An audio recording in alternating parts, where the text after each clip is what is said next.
다가오는 27일 더불어민주당 이재명 대표의 체포 동의안이 표결에 붙여집니다. 정의당과 일각의 정치인들은 불체포 특권이 특권이기에 폐지해야 한다고 주장합니다. 이재명 대표에게 불체포 특권을 스스로 내려놓으라 요구하기도 합니다. 저는 불체포 특권을 폐지해야 할 부당한 특권으로만 바라보는 태도에 동의할 수 없습니다. 국회의원이 가진 부당한 특권이 있다면 내려놓아야 합니다. 하지만 국민이 국회에 부여한 역할마저 내려놓아서는 안 됩니다.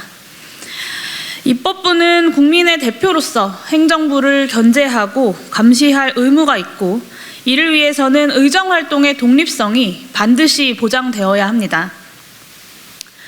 국회의 동의 없이 국회의원을 체포 및 구금할 수 없도록 한 불체포 특권은 행정부의 부당한 권력 행사로부터 입법부를 보호하기 위해 존재합니다. 즉, 불체포 특권은 개인이 내려놓을 수 있는 주관적인 권리가 아니라 국민의 대표인 국회가 행정부의 사정 권력에 굴하지 않고 제 기능을 하기 위해 고안된 헌법적 장치인 것입니다. 불체포 특권이 폐지된다면 국민주권주의, 대의민주주의, 권력분립 등 헌법의 민주적 기본 질서가 훼손될 위험성이 커집니다. 혹자는 오늘날에는 영장실질심사 등 제도적 장치가 충분해 불체포 특권이 필요하지 않다고 주장합니다. 나날이 비대해지는 검찰 권력만 봐도 이 주장은 어불성설입니다. 윤석열 대통령은 정치적 반대 세력을 탄압하고자 검찰 권력을 전면 동원합니다. 검찰은 올해가 시작되자마자 노조 때리기라는 목표 하나로 불공정하고 비논리적인 수사를 자행했습니다. 노동조합에 무려 사용자에 대한 공갈 협박죄를 적용해 압수수색 영장을 발부하고 국가보안법 위반을 핑계 삼아 시민사회 인사들을 줄줄이 구속했습니다. 이쯤 되면 정치적 낙인을 가하고자 없는 죄를 만들어내는 수준입니다. 무리한 구속영장 집행과 곽상도 50억 뇌물죄 무죄 등의 비상식적인 판결은 사법부에 대한 신뢰마저 무너뜨리고 있습니다. 지금이야말로 검찰 정권의 탄압으로부터 국회가 제 기능을 하기 위해 불체포 특권이 필요합니다. 물론 불체포 특권을 악용하는 경우도 존재합니다. 역대 국회에서도 중대한 범죄를 저지른 국회의원이 불체포 특권으로 인해 체포되지 않는 사례가 있었습니다. 저 역시 불체포 특권의 악용을 방지하기 위한 정치적, 법 제도적 해결 방안은 반드시 마련되어야 한다고 생각합니다. 예를 들어 국회 윤리심사자문위원회 혹은 법제사법위원회에서 주요 내용, 사실관계 등을 조사하여 본회의에 보고한 뒤 해당 내용을 기초로 표결하는 방식의 법률 개정도 가능합니다. 행정부의 부당한 권력 행사로부터 입법부를 보호하면서도 각 사안에 대해 정파적 이해관계에 매몰되지 않도록 충분한 정보를 국민의 대표자인 국회의원에게 전달하고 이를 통해 견제와 균형을 적절하게 유지할 수 있게끔 하자는 것입니다. 이미 수차례 이와 비슷한 개정안이 발의된 바 있었고 충분히 검토할 만한 국외의 사례도 존재합니다. 각 정당들이 의지가 있다면 불체포 특권에 관한 법적, 제도적 개선은 빠르게 합의할 수 있을 것입니다. 중요한 것은 빈대 무서워 초가 삼간 다 태울 수는 없듯 오용이 무서워 불체포 특권을 송두리째 폐지하자고 해서는 안 된다는 원칙입니다. 특히나 삼권 분립의 기초가 되는 헌법적 장치인 불체포 특권을 폐지하자는 것은 현 시국에 매우 부적절한 주장입니다. 검찰총장 출신 대통령에게 국정 운영 전반에 걸쳐 검찰 권력을 부당하게 동원한다는 논란이 점차 커지고 있지 않습니까? 이러한 논란을 종식시키기 위해서라도 정부 여당이 불체포 특권 오용 방지를 위한 논의에 적극적으로 나서기를 촉구합니다.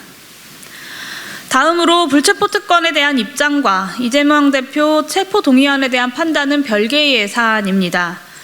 아직까지 언론에서 며칠째 계속 언급되는 검찰의 170쪽짜리 영장 청구서를 공식적으로 제공받지 못해 매우 유감입니다만 검찰이 언론을 통해 밝히고 있는 체포 사유와 이재명 대표의 입장을 종합적으로 검토해 봤습니다. 이에 따라 이재명 대표 체포 동의안에 대한 저의 입장을 밝히고자 합니다. 저는 이재명 대표 체포 동의안에 부동의 의사를 밝힙니다. 검찰이 제시한 이재명 대표의 체포 사유가 불체포 특권을 내려놓고 구속되어야 할 만큼 심각하다고 판단하지 않기 때문입니다. 검찰은 이재명 대표의 구속영장을 청구하며 대장동 사건에 대한 배임 책임을 물었습니다.